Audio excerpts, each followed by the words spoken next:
Olivia calls cops on black family BBQ, not knowing he's the city police commissioner. The smell of charcoal and jerk chicken filled the Saturday afternoon air. The summer breeze carried it across Riverside Park, mixing with the sounds of children's laughter and old-school R&B playing softly from a portable speaker.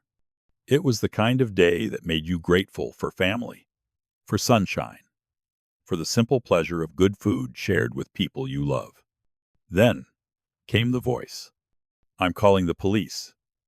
You people don't belong in this neighborhood." Marcus Reed looked up from the grill, tongs in hand.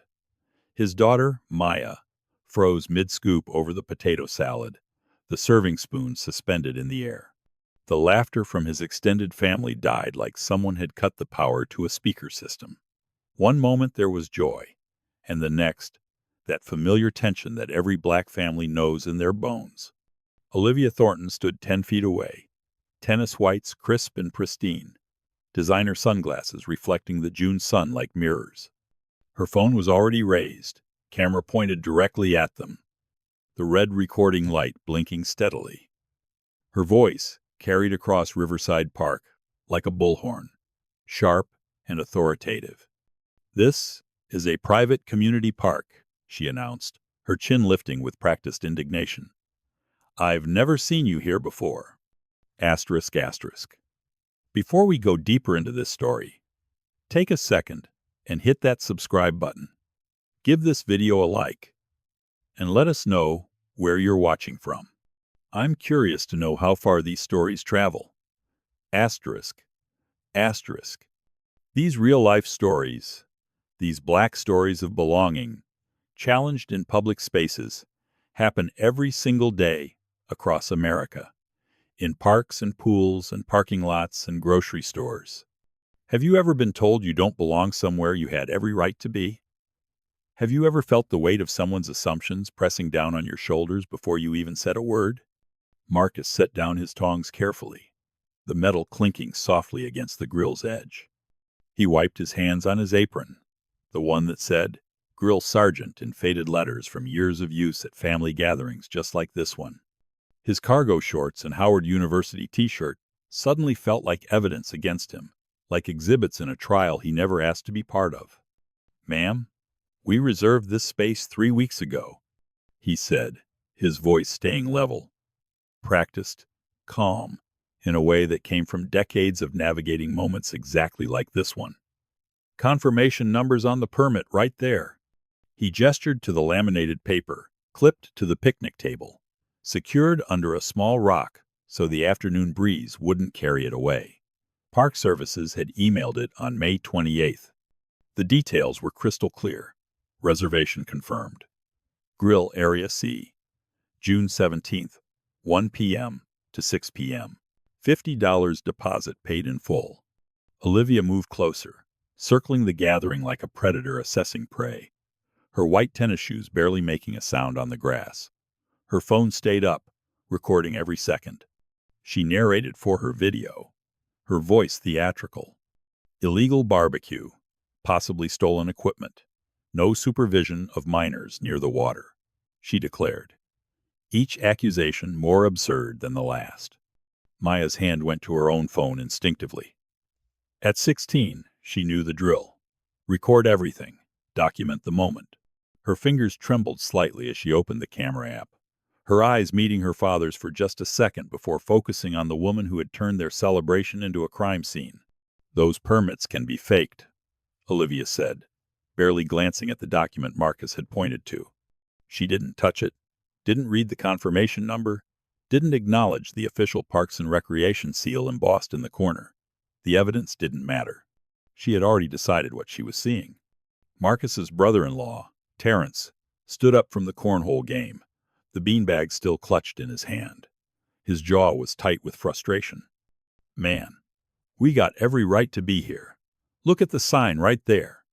He pointed toward the metal marker 15 feet away, the one that clearly read Grill Area C in large white letters. "That's us. We paid for this spot." The sign stood there, undeniable, clear as the June sky above them. But Olivia's expression didn't change. "I've lived here 18 years, she said. as if longevity granted her authority over everyone who stepped foot in this park. I know the rules. You're grilling in a non-designated zone. Hoke. She was wrong.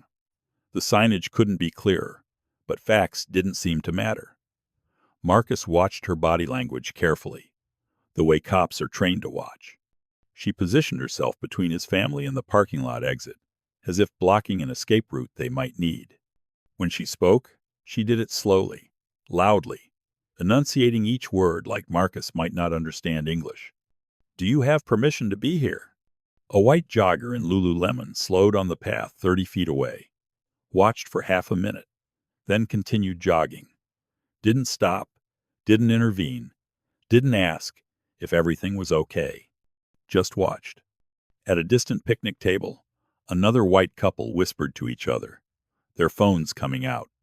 The woman elbowed her husband, pointing toward the confrontation, like it was a spectacle worth documenting. Neither approached. Neither offered help. Marcus felt his daughter's eyes on him, heavy with expectation. Maya had asked that morning if they should just do the barbecue at home. Too much hassle, Dad, she'd said, her voice carrying a weariness that no 16-year-old should have to feel. He'd insisted this was their city, their park, their right. Now he wondered if he'd made a mistake. His keyring sat on the picnic table next to the potato salad, catching the afternoon sunlight. Most of the keys were ordinary house key, truck key, mailbox key, but one stood out among the others. Black titanium, heavier than the rest, with embossed letters too small to read from a distance. PPC 0001. Olivia didn't notice. She was scrolling through her phone, searching for the non-emergency police number, preparing to escalate a situation that didn't need escalating. I'm calling 911, she announced suddenly, switching tactics, her voice taking on a theatrical tremor that hadn't been there moments before. This feels threatening, Terrence laughed, sharp and bitter. Threatening? We're making potato salad. You see any weapons here? Marcus's Aunt Gloria started packing food into Tupperware containers, her hands moving fast, nervous. Baby, let's just go. It's not worth it. 3 of the younger kids had stopped playing, their game of tag abandoned. They stood near their parents, confused and frightened. Marcus's nephew, Darius, was only 7 years old. He looked up at his mother with wide eyes. Why is that lady mad at us? No one had an answer that wouldn't break something inside that child. Marcus's truck sat in the parking lot 70 feet away, a modest Ford F-150, dark blue, 10 years old with honest wear. The license plate was partially obscured by dried mud from last week's camping trip, but if someone looked closely, they'd notice it wasn't a standard Oregon plate. Government exempt. Official use only. Olivia didn't look. She had already decided what she was seeing, a threat that needed to be removed. At 3:02 p.m., she dialed. The 911 operator's voice crackled through her phone's speaker. Olivia kept the volume high, performative, making sure everyone could hear. 911. What's your emergency? There's a group of people having an unauthorized gathering in Riverside Park, Olivia said, her voice shifting, taking on a tremor that wasn't there 60 seconds ago. She had transformed from aggressive confronter to frightened victim in the span of a single phone call. They're being aggressive. They won't leave. I feel unsafe. The operator's tone stayed professional. Are they threatening you directly, ma'am? They don't have to. The body language is threatening. There are children here, families. I need officers here immediately. Marcus's family froze in place. Aunt Gloria stopped packing. Terrence's jaw clenched. Maya's camera stayed steady on Olivia's face, capturing every word, every false claim that fell from her lips. Marcus raised one hand, palm out, a silent command. Nobody moves, he said quietly, his voice carrying only to those who needed to hear it. We're not doing anything wrong. Stay calm. But his daughter's eyes said what her mouth couldn't. Dad? Since when does that matter? The jogger had circled back. She stood on the path now, 30 feet away, pretending to stretch. Her phone out, too. Recording or texting, Marcus couldn't tell. Olivia ended the call with a satisfied expression. "They're on their way," she announced. Then louder, projecting to the couple at the distant table. "I've called the police. They're sending units." The man at that distant table gave her a thumbs up. Marcus felt something cold settle in his chest. Not fear, he'd been a cop too long for fear, but exhaustion. The bone-deep weight of knowing exactly what came next. He'd spent 29 years in law enforcement. He'd seen this scene play out 100 times from the other side. He'd responded to calls just like this. One suspicious activity, aggressive behavior, doesn't belong. He'd seen how those calls ended. Best case, humiliation that lingered for years. Worst case, a name added to a list of people who didn't make it home. His hand drifted to his pocket where his wallet sat. Inside, behind his driver's license, was a badge. But he didn't reach for it. Not yet.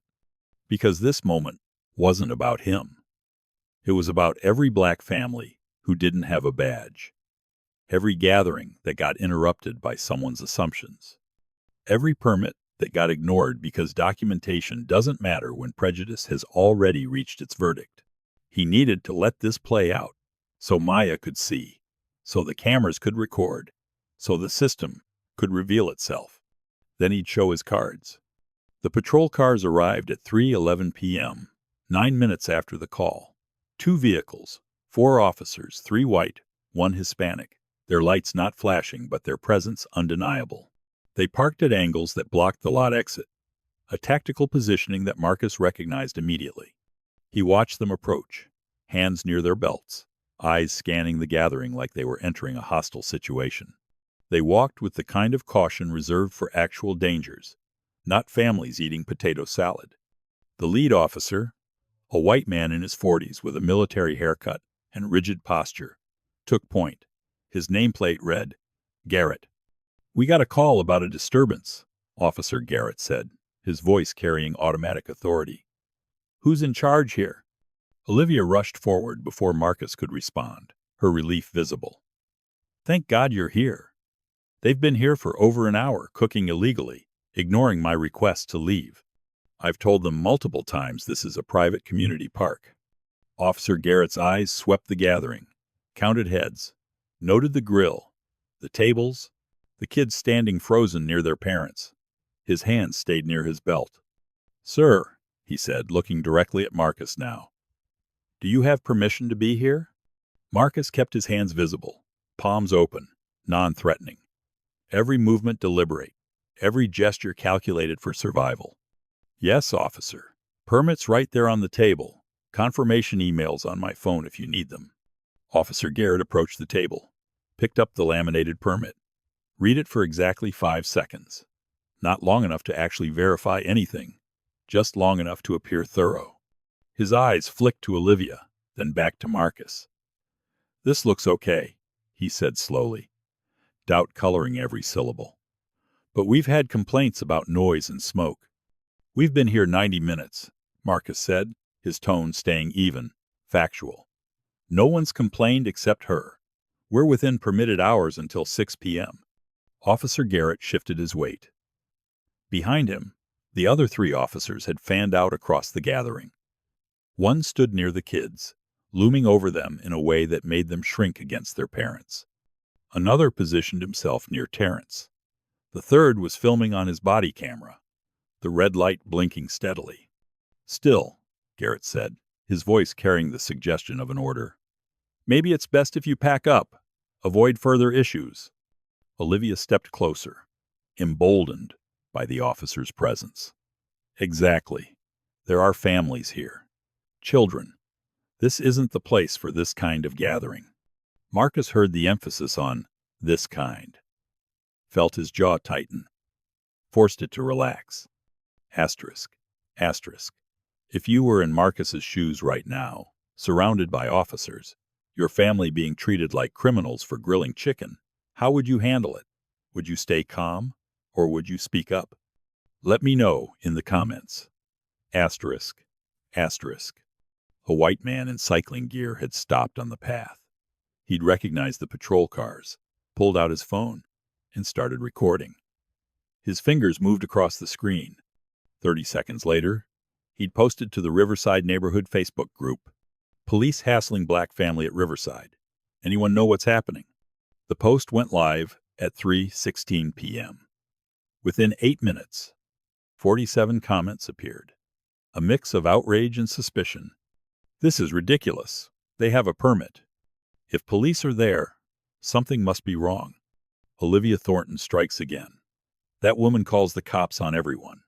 The couple at the distant table had moved closer now. The jogger had stopped pretending to stretch. A loose semicircle of witnesses was forming. Marcus's family was fracturing under the pressure. Terrence's voice rose. "This is ridiculous. We got every right to be here. We paid for this spot. What else do you want from us?" Aunt Gloria grabbed his arm. "Terrence, don't. Please." Maya's camera stayed steady, but her voice shook. "Dad, they're treating us like criminals." 7-year-old Darius started crying. Quiet at first, then louder. His mother pulled him close.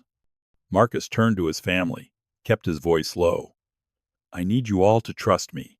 Stay calm. Record everything." Officer Garrett's radio crackled. Dispatch came through. "Unit 47, be advised. Caller reports subjects are now refusing lawful orders to disperse. Requesting backup." Marcus's eyebrows rose. "Officer, I haven't refused anything. I'm asserting my legal right to remain in a space I reserved and paid for. If you're ordering me to leave, I need to know under what statute." Garrett's posture stiffened. "Don't get legal with me." Olivia seized the moment, turning to the growing crowd. "See? Aggressive? Confrontational. This is exactly what I was afraid of." A white minivan had pulled into the lot. A woman got out, camera in hand, press badge visible on a lanyard. Local news intern. She started filming wide shot first, then zooming in on the officers. Officer Garrett noticed her. His jaw worked with visible tension. This was escalating beyond a simple park dispute. "I'm going to need everyone's IDs," he announced. "Let's make sure there are no outstanding warrants before we proceed." The air went out of the gathering. Aunt Gloria's face crumpled. Terrence's hands clenched into fists, then slowly opened. Maya's camera dipped for just a second before she raised it again. Marcus felt the weight of the moment. This was the cliff edge, the place where everything could spiral. He'd seen men die at traffic stops that started exactly like this. Hands reaching for wallets. Officers flinching at shadows. He reached slowly into his pocket. "Officer, I'm getting my wallet now." His hand moved in slow motion, every finger visible. No sudden movements, no surprises. Garrett's hand stayed near his belt. "Ready." Marcus pulled out his wallet, brown leather, worn at the edges. He opened it carefully, extracted his driver's license, and handed it over. "Marcus Reed," he said clearly. "REED." Officer Garrett took the ID, walked back to his patrol car without another word. The door stood open, the computer screen glowing inside. He leaned in, keyed the radio, ran the name through the system. Marcus watched through the windshield, saw Garrett's face change. Confusion first, his brow furrowing as he read the screen. Then something else. Recognition. Or dread. Garrett picked up the radio, his voice muffled but audible to Marcus's trained ears. "Dispatch, can you confirm the ID on Marcus Reed? REED. A pause. "Yes, that Reed." Another pause. Longer. "Copy." Officer Garrett sat in the car for 10 full seconds. His head bowed. Then he got out. His shoulders had changed, less puffed, more cautious. He approached Marcus like someone walking across thin ice. The other officers noticed the shift immediately. They exchanged glances, confusion and concern passing between them. The one filming adjusted his body camera angle. Garrett stopped 3 feet from Marcus. He held out the license with both hands. Not one, both. A gesture of respect reserved for someone who outranks you. "Commissioner Reed," Garrett said quietly, the words barely above a whisper. I I didn't realize. The word hung in the air. Commissioner. The crowd's murmurs shifted, questions passing from person to person. Commissioner? What's he talking about? Commissioner of what? Olivia's face had gone confused. What? What's going on? Marcus took his license back, slipped it into his wallet, and met Garrett's eyes. Officer Garrett, I appreciate you running my ID. To be clear, I'm here as a private citizen, exercising my permit. My title is irrelevant to whether I have the right to be here. Garrett swallowed hard. Yes, sir. I apologize for any... You don't need to apologize to me because of my job. Marcus interrupted, his tone not rising but cutting clean through Garrett's words. You need to ask yourself why you almost made us leave when we had valid documentation. Asterisk, asterisk. Before we continue, take a second and share your thoughts so far on this story below. I read every single one. Did Olivia deserve what was coming, or was this moment enough? Asterisk, asterisk. Olivia stepped forward, voice rising. Wait. Commissioner of what? Officer Garrett cut her off, his voice tight. Ma'am, this is Marcus Reed, Police Commissioner of Portland. The silence that followed was absolute. Complete. Olivia's phone dropped an inch in her hand. Her mouth opened, closed, opened again. No sound came out. The crowd erupted. Gasps and exclamations filled the air. Phones that had been recording casually now zoomed in tight, capturing every micro-expression on Olivia's face. The news intern's camera focused directly on her. The cyclist on the path shouted loud enough for everyone to hear. Olivia, you called the cops on the police commissioner. The words echoed across the park, bouncing off trees and picnic tables, reaching every ear within 100 feet. Social media was about to explode. The Facebook post that had been documenting a harassment incident was about to become something much bigger, a story about assumptions, about who gets to belong, about the invisible badges that some people carry just to survive. All the confidence, all the righteous anger, evaporated like morning fog.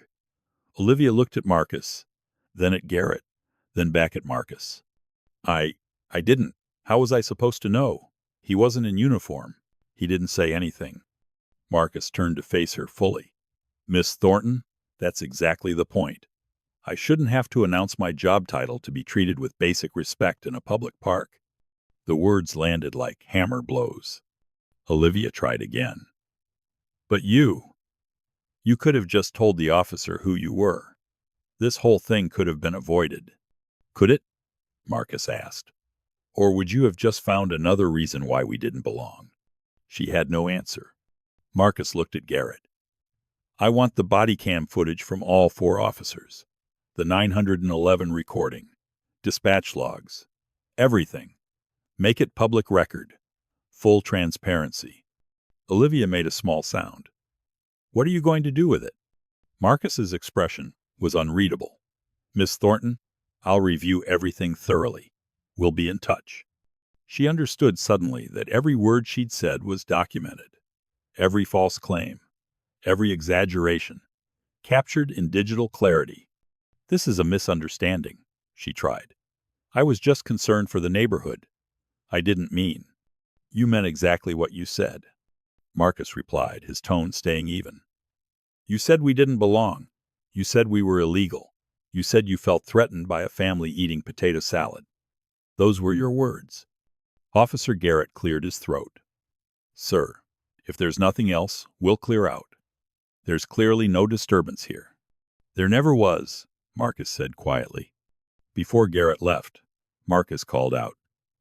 Officer Garrett, I'm not filing a complaint against you personally.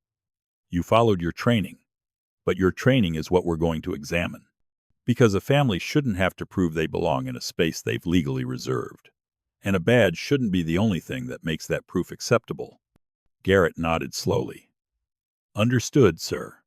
The patrol cars pulled away at 3:31 p.m., 20 minutes from arrival to departure. 20 minutes that would reshape Portland's police protocols. Marcus's family remained frozen, watching him, processing what they'd just witnessed. The man they knew as husband, father, uncle, had just revealed himself as something else, the city's top law enforcement official. Maya lowered her camera finally. "Dad, are you okay?" He put an arm around her shoulders, pulled her close. "I'm fine, baby. You did good. Recording everything. That's evidence now." "What's going to happen?" she asked, her voice small. "Change," he said. "Real change." Terrence approached, his voice low. "Man, I wanted to tell that lady who she was messing with. Wanted to see her face when she found out." Marcus shook his head. "That's not the point. The point is she should have treated us with respect, whether I'm the commissioner or not, whether I'm a doctor or a janitor. Respect isn't earned by titles. It's basic human decency." Aunt Gloria had tears streaming down her face. "Baby, I was so scared. I thought—" "I know," Marcus said gently, pulling her into a brief embrace. "I know what you thought. That's why we're going to fix this, so the next family doesn't have to be scared." The crowd began dispersing slowly. Some people approached Marcus, apologizing, offering support. Others just left, uncomfortable, not sure what to say.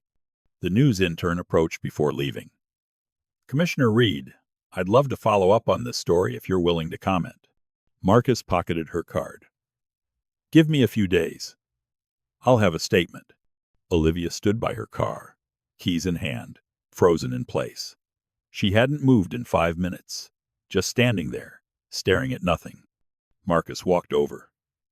His family watched, tense. "Miss Thornton," she flinched at her name. "I'm so sorry. I'm so sorry." "Save it," Marcus said. "Not unkind, just tired. You'll have a chance to apologize properly later. Right now, I need you to go home. Think about what happened here. Really think. Because what comes next depends on whether you understand why this was wrong." "I do," she said quickly. "I understand. I swear." "You don't?" Marcus interrupted. "Not yet, but you will." He walked back to his family, back to the grill where the coals had gone cold. "All right," he announced. "We paid for this spot until 6 p.m. We're staying. Fire this grill back up. Let's eat." His nephew Darius looked up at him, eyes still red. "We're not leaving?" "No, son," Marcus said, crouching down to the boy's level. "We're not leaving. This is our park, our city, our home. We don't leave when we belong." Darius thought about that for a moment, then nodded. "Okay." The family slowly came back to life. Terrence relit the grill, the coals catching and glowing orange in the afternoon sun. Aunt Gloria pulled food back out of the Tupperware containers, her hands steadier now. Maya queued up music on her phone, kept the volume low, but let the familiar rhythms remind everyone why they'd come here in the first place. The remaining onlookers drifted away, some ashamed of their silence, others processing what they'd witnessed. The park returned to something resembling normal families playing, dogs running, life continuing its Saturday afternoon routines. But Marcus knew nothing was normal anymore. Nothing would be normal again. He'd spent his entire career working within the system, trying to reform from the inside, training officers, updating policies. And in 20 minutes, he'd been shown exactly how far that progress had reached. Not far enough. His phone buzzed. A text from Mayor Sharon Okafor. "I just saw the live stream. We need to talk. Tomorrow morning. My office." Marcus typed back, "I'll be there, with data." Because that's what this moment required. Not anger, not revenge. Data, evidence, systemic change. He'd been humiliated. His family had been traumatized. His daughter would carry this memory forever. But he'd also been handed something rare. Leverage. Proof. A spotlight on a problem he'd been fighting for years. He wasn't going to waste it. Monday morning arrived cold and gray. Marcus stood in his office on the 12th floor of City Hall, looking out at the Willamette River. Behind him, the power players had assembled. Mayor Sharon Okafor settled into one of the leather chairs. City Attorney David Chen sat beside her, tablet open. Chief of Police Tom Brennan took the chair farthest from Marcus, jaw tight. "Let's not waste time," Mayor Okafor said. "I've watched the footage. All of it. Body cams, live streams, the 911 call. It's bad, Marcus." "It's worse than bad," Marcus said, turning from the window. "It's systemic." He clicked a remote. The wall monitor lit up. A presentation loaded. Bias in park enforcement. A data analysis. Chief Brennan shifted. "Marcus, before you start—" "Tom, I need you to listen," Marcus interrupted. "Not explain, not justify. Listen." Brennan's mouth closed.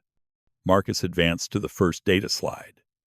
"Since January, we've logged 1,847 calls to 911 reporting suspicious activity in Portland parks. I had analytics cross-reference with permit data from Parks and Recreation. The numbers appeared on screen. 43% of calls involve people of color with valid permits. White permit holders called on in only 7% of cases." "Jesus," Mayor Okafor muttered. Response time. Disparity. Black families averaged 8.3 minutes for police arrival. White families averaged 19.7 minutes. Marcus continued. "In 23 incidents this year alone, officers requested ID from permitted black parkgoers without legal cause. In 6 cases, families left voluntarily rather than risk escalation. They had legal right to stay. They left anyway. That's the cost we don't measure." Asterisk, asterisk. Before we go deeper, I would love to hear your point of view. Tell me what part of Marcus's data hit you the hardest, and share your thoughts in the comments. Asterisk, asterisk. He advanced to the next slide. A heat map of Portland, color-coded by frequency of park-related 911 calls. "Notice anything?" Marcus asked. Chen leaned forward. "The calls cluster in predominantly white neighborhoods." "Correct. Eastmoreland, Laurelhurst, Irvington, neighborhoods where people of color are assumed not to belong. The calls spike on weekends during family gathering hours. We're not talking about late-night incidents. We're talking about barbecues." Chief Brennan cleared his throat. "Marcus, I've reviewed Officer Garrett's conduct. He followed protocol." "Tom," Marcus's voice sharpened. "That's the problem. The protocol assumes the caller is credible, and the permit holder is suspect. My family had documentation, but your officers spent 11 minutes treating us like trespassers." He clicked to the next slide. The 911 call transcript. He played the audio. Olivia's voice filled the room. "They're being aggressive. I feel unsafe." Marcus paused it. "At that moment, my daughter was making potato salad. My nephew was playing cornhole.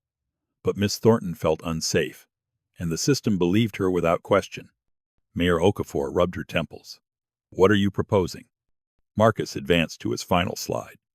3 bullet points. Reform package.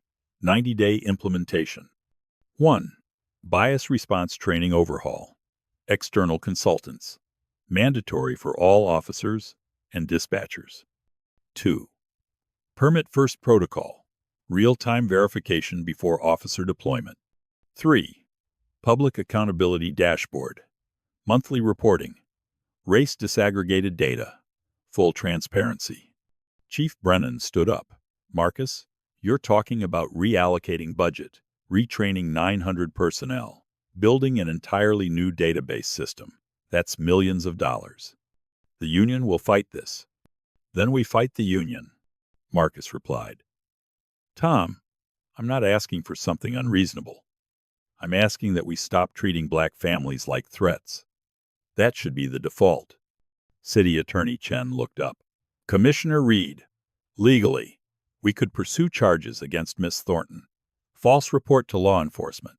Class A misdemeanor up to a year in jail." "I know," Marcus said. "I told him no. Charging her makes her a martyr. It doesn't change anything." Mayor Okafor leaned back. "So, what do you want to do with her?" "I'll handle her separately, but that's personal accountability. I need you focused on systemic change." The mayor looked at Brennan. "Tom, how fast can you realistically implement this?" Brennan hesitated. If we prioritize it, maybe 6 months. 90 days, Marcus said flatly. 6 months is bureaucracy.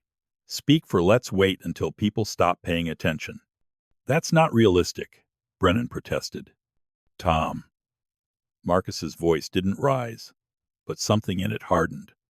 I was standing in front of 4 officers with my daughter crying behind me. I was wondering if one of them would panic, if I'd have to tell my wife that our daughter watched her father get shot for grilling chicken. You think 90 days isn't realistic? The room went silent. Mayor Okafor stood.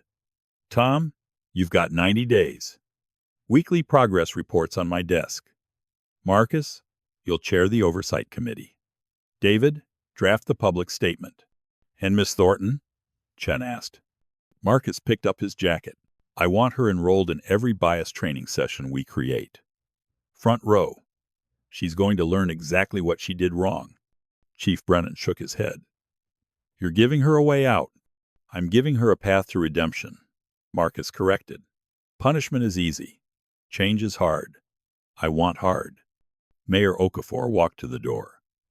Marcus, why didn't you identify yourself immediately? Because every black family doesn't have a badge to flash, Marcus said. If I'd pulled rank, nothing would have changed. So, I let the system reveal itself. Now we fix it. Wednesday morning, 10 a. The coffee shop sat on neutral ground, equidistant between Marcus's office and Olivia's home in Eastmoreland. Marcus arrived first, ordered black coffee, took a corner booth where he could see the door. Old habits from years of police work. Olivia appeared at 10:03. She looked smaller somehow, diminished by the weight of what she'd done. Hair pulled back, no makeup, wearing jeans and a plain sweater instead of her tennis whites. The designer sunglasses were gone. So was the confidence. Thank you for meeting me, she said before even sitting down. I know you didn't have to. Marcus gestured to the seat across from him. Sit. She did, her hands twisting in her lap. I'm so sorry. I haven't slept since Saturday. I keep replaying it. I never meant. Olivia, Marcus interrupted gently.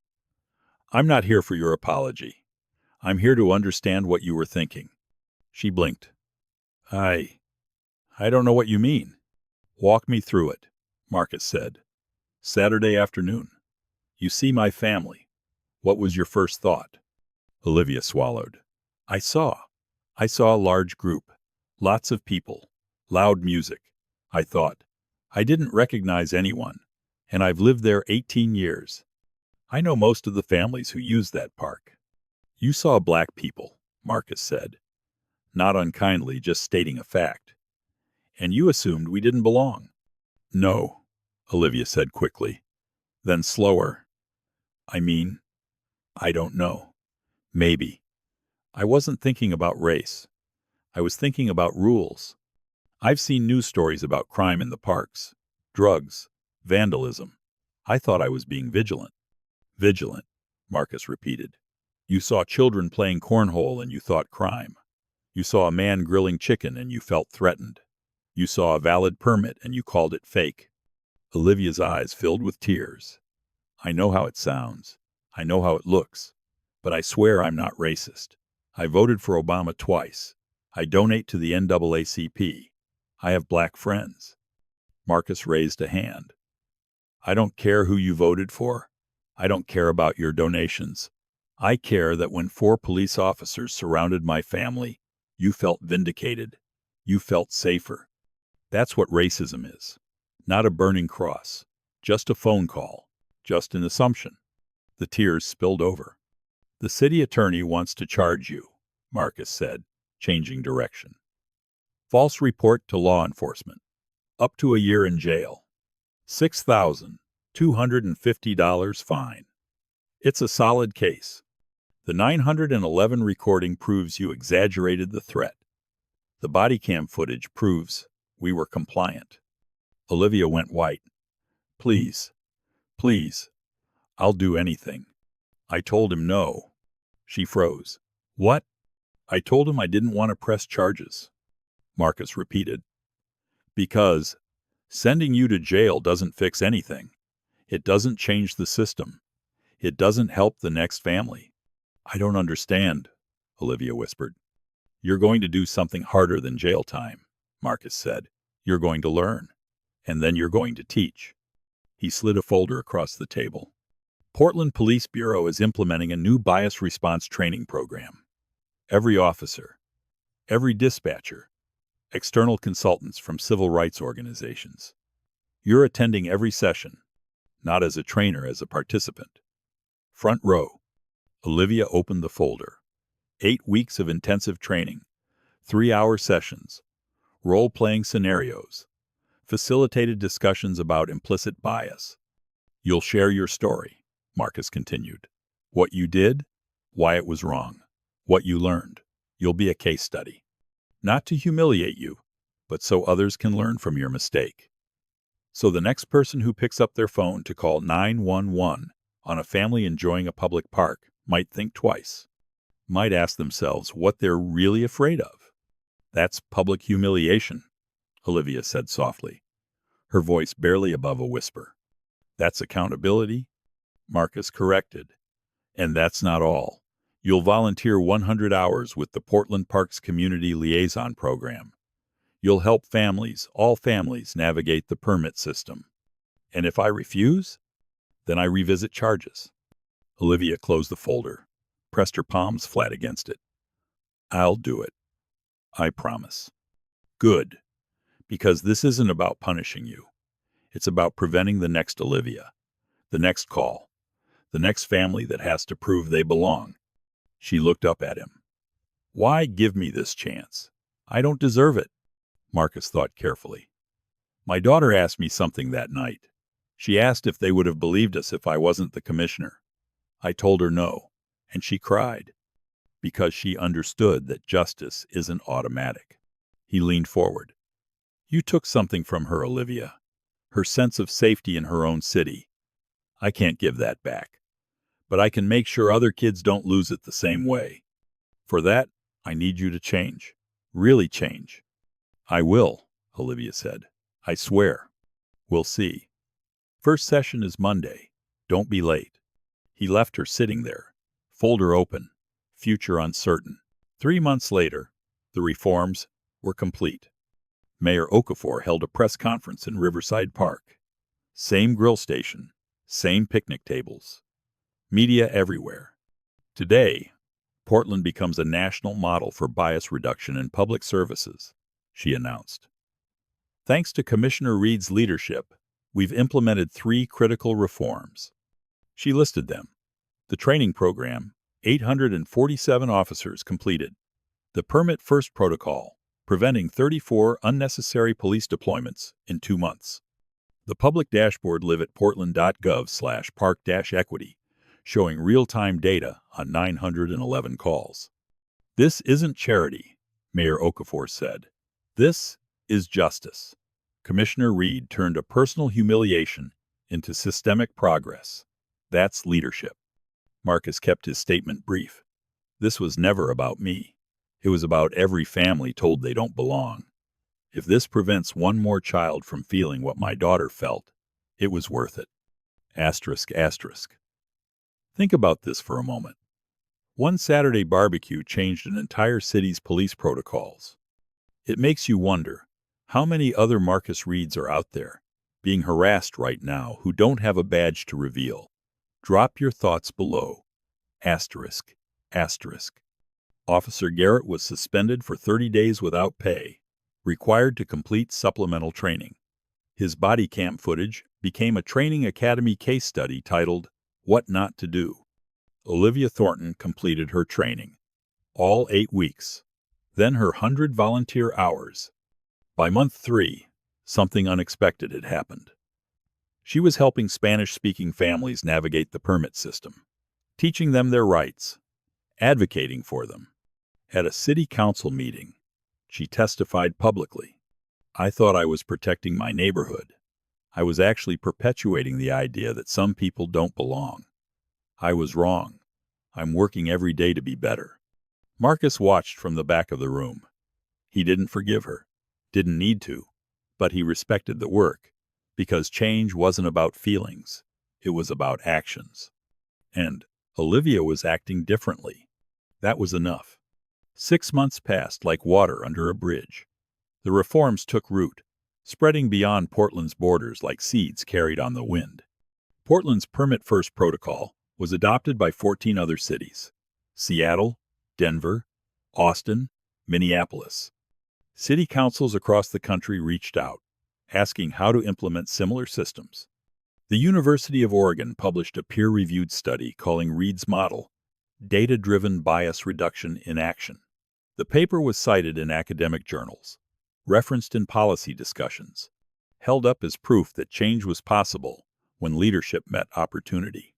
Other cities sent delegations, asked questions, took notes, adapted the framework for their own departments. What started as one family's humiliation had become a blueprint for reform. Marcus declined most interview requests. Didn't do the cable news circuit. This wasn't about his profile. It was about the work. But he did agree to one interview with a high school journalism class. Maya's class. The students asked sharp questions. Do you think racism in policing can really change? What if other commissioners don't do what you did? How do we know the data is accurate?